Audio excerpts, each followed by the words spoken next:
Good morning, class. This is Jacob Walters. Looks like this is our last video discussion board. Um, Talking about Marsden today.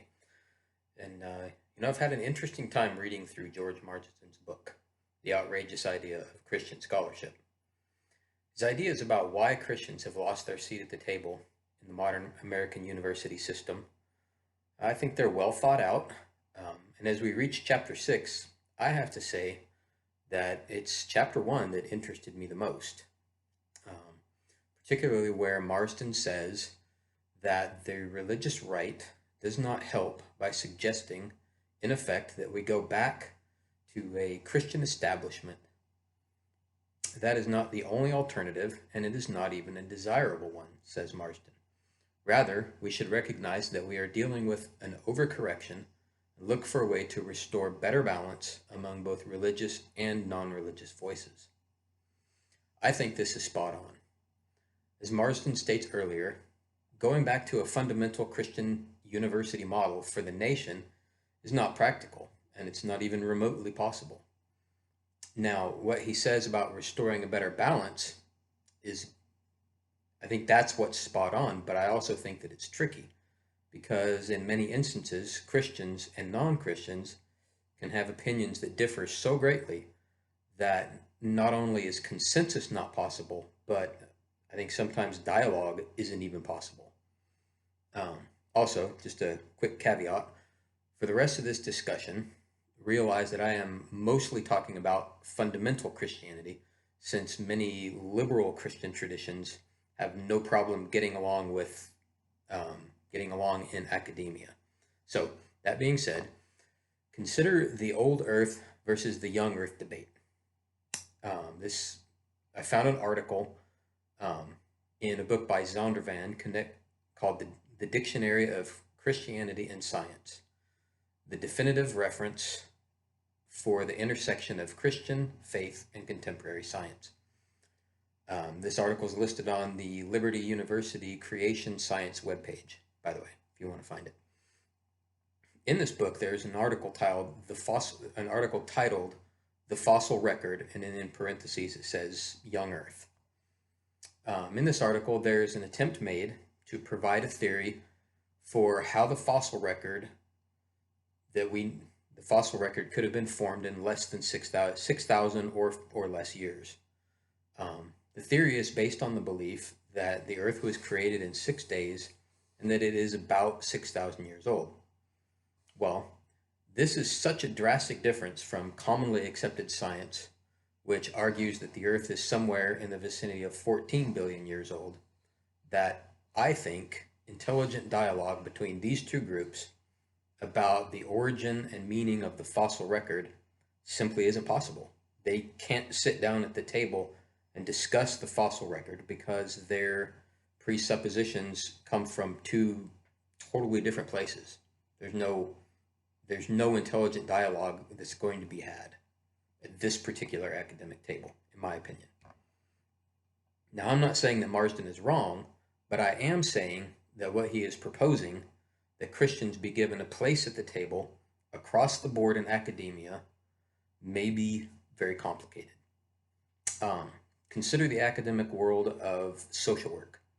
One of the primary ethical responsibilities that a social worker has to his or her clients is to preserve their right to self-determination. In the National Association of Social Workers Code of Ethics, the second of 17 separate ethical considerations is the right to self-determination, and it reads, "The social workers respect and promote the right of clients to self-determination, and assist clients in their efforts to identify and clarify their goals. Social workers may limit a client's right to self-determination only when, in the social worker's professional judgment, a client's actions or potential actions pose a serious, foreseeable, and imminent risk to themselves or others." Now, I'm familiar with this topic because my wife is a clinical social worker and she graduated from Fordham University in Manhattan.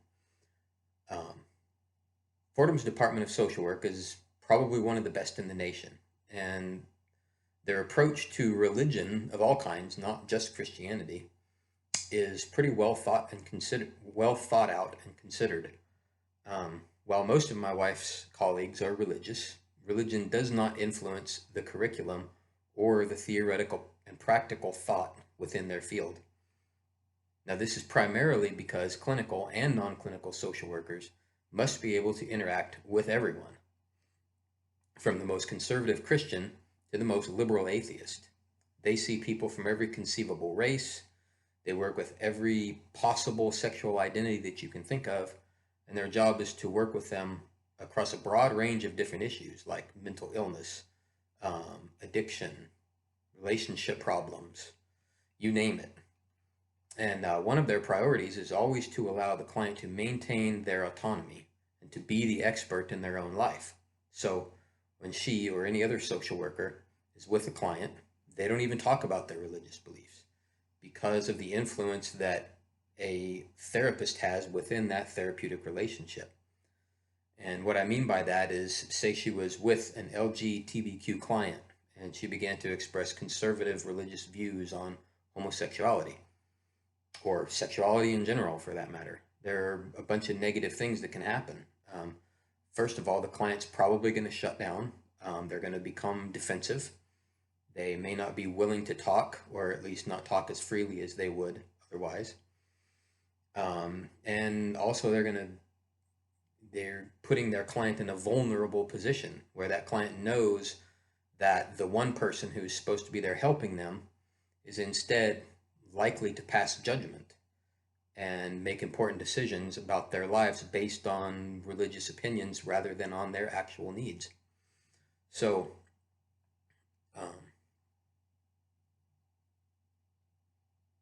this whole process influences social work education by restricting the role that religion of all kinds, not just Christianity, can play in the development of curriculum and theory, and it makes the possibility of Christians finding a place at this particular academic table very unlikely.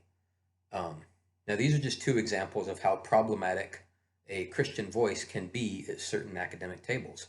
And while I don't think that it is impossible to hope for what Marsden is asking for, it's certainly not appropriate for Christians to expect equal or sometimes any representation at all academic tables. This doesn't mean that I think Marsden is wrong, but I do think that since fundamental Christianity takes such rigid stances on most social issues, that this type of interaction is going to be hard to achieve.